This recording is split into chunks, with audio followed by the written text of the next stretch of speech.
ऐसे पकड़ो, ये देखा ऊपर, ऊपर देखा, मुड़ धरो।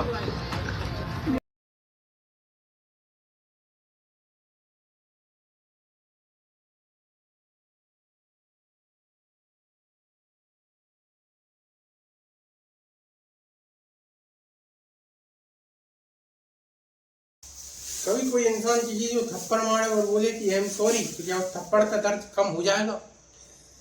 ठीक इसी प्रकार अखिलेश यादव को उनकी बातों और सवालों और बयानों का जवाब मिला। जैसा कि अखिलेश यादव इटावा में जो कांड हुआ उस पर उन्होंने ब्राह्मण पर टिप्पणी की और उन्होंने कहा कि ब्राह्मण जातिवाद फैलाते हैं, बाबा ईश्वर अंडर टेबल पैसा लेते हो। जैसा कि आज 4 जुलाई है, बाबा ईश्वर का जन्मदिन है, ये महोत्सव 11 दिन चलने वाला है। अखिलेश यादव की पार्टी में जितने नेता नहीं होंगे उससे अत्यधिक लोग तो यहाँ बारिश में खड़े हुए हैं उनको शुभकामनाएं देने के लिए। अब बात करते हैं कि किस प्रकार ब्राह्मणों ने इसका जवाब दिया है।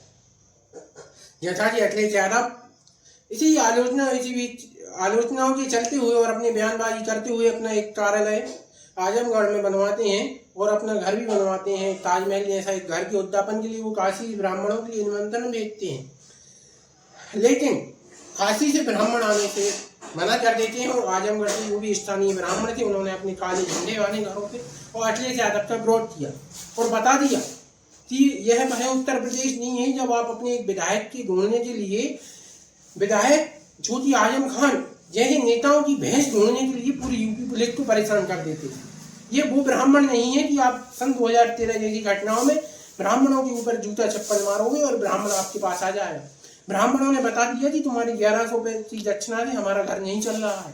ब्राह्मणों ने बता दिया कि ये वो ब्राह्मण नहीं है जो कभी तुम मारोगे चप्पल और बाद में कहो आई एम सॉरी और आपके पास ब्राह्मण आ जाएगा।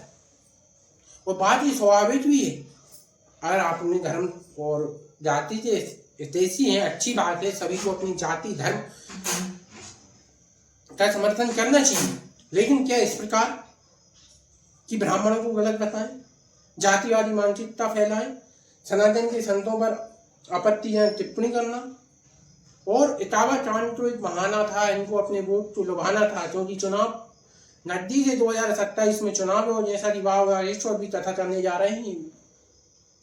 जित ब्राह्मणों के लिए इन्हें शब्द बोले थे कि ये अंडर टेबल पैसा लेते हैं, आज उन ब्राह्मणों ने पैसा बता दिया कि आपका अंडर टेबल पैसा हमें नहीं चाहिए, माफ कीजिए महोदय, हम आपके पास नहीं आ सकते।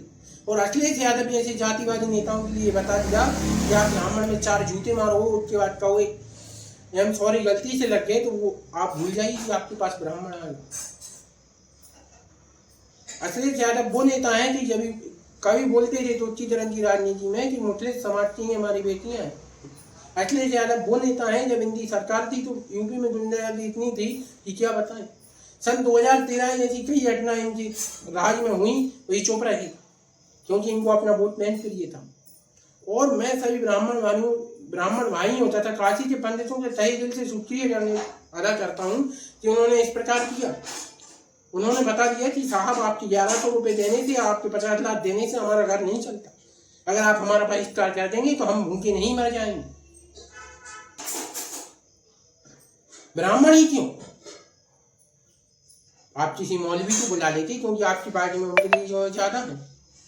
इस वीडियो को बनाने का माध्यम सिर्फ इतनी है कि ब्राह्मणों ने जो एक कार्य किया है वो निशानी कार्य किया है। ब्राह्मण नहीं आए, उन्होंने बता दिया कि आप अगर कहोगे कि हम आपको गाली भी देंगे और बाद में महाराज भी बोलेंगे और आप हमारे पास आओगे तो हम नहीं आएंगे। आप हमें राजनीति का विषय बनाओगे। एक तरफ राजनीति में आप हमारी दक्षिणा हमने जो इनको 1100 रुपए दे दी है, ये बहुत वो है, ब्राह्मणों को जातिवाद बताओगे, ब्राह्मणों के प्रति जातिवाद जैसी मानसिकता फैलाओगे तो ब्राह्मण आपके पास नहीं आएगा।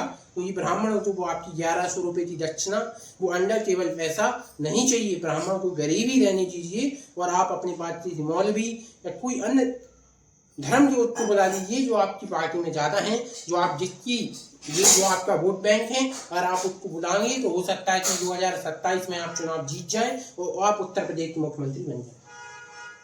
ऐसे कई मामले हैं। एक मामला जो पीछे चल रहा है, एक यादव है जो कि ब्राह्मणों को एकावकांड होने के बाद ब्राह्मण से पैर छुआ रहा है और बोल रहा है कि वीडियो बनाओ। क्यों बना रहा है? क्योंकि ऐसी जातिवादी मानसिकता सत्ता में बैठे हुए नेता सिर्फ अपनी राजनीति चमकाने के लिए करते हैं। अगर ये वीडियो अच्छी लगी हो तो कमेंट में अपनी राय जरूर देना। और मेरे जो ये शब्द हैं वो ब्राह्मणों के लिए हैं। ब्राह्मणों ने बहुत सही किया और बता दिया कि सनातन में अगर आप कहोगे तो सनातन को हम 4 जूते मारेंगे। सनातन मैं तो कहता हूँ अखिलेश यादव से कि जो यह बोलते थे कि राम और कृष्ण काल्पनिक हैं, उनके लिए क्या भगवत कथा और क्या गीता और क्या पूजा और क्या पाठ, ये दिखावा किसके लिए? कि इस जो राम कृष्ण काल्पनिक हैं, जिनकी पार्टियां और जिनके सत्ताधारी लोग राजनीतिक दल जो राजनीति में बैठे हुए व्यक्ति ये बोलते हो कि अयोध्या में राम मंदिर बनाने से क्या फायदा, उनके लिए पूजा क्या चीज है। अखिलेश यादव जैसे कई नेता हैं, इन नेताओं के समाज से बहिष्कार होना चाहिए और ब्राह्मणों को इनका पूर्णतः बहिष्कार करना चाहिए। ये अगर अंडर टेबल पैसा भी देते हैं, 50 लाख भी देते हैं, तो इनके पास नहीं जाना चाहिए। अगर आप किसी एक संत या सनातन का अपमान करोगे तो ये सनातन वो सनातन नहीं है, ये आपकी सुनती रहेगा, आपकी सुनती मिलेगी, आप जो करोगे वो होगा।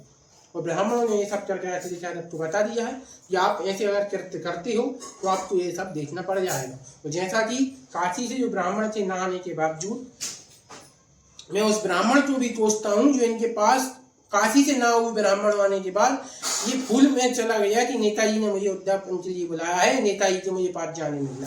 ऐसे राक्षस लोगों के पास आप क्यों जा रहे हो जो आपकी जाति आपकी समाज को गाली दे रहे हैं?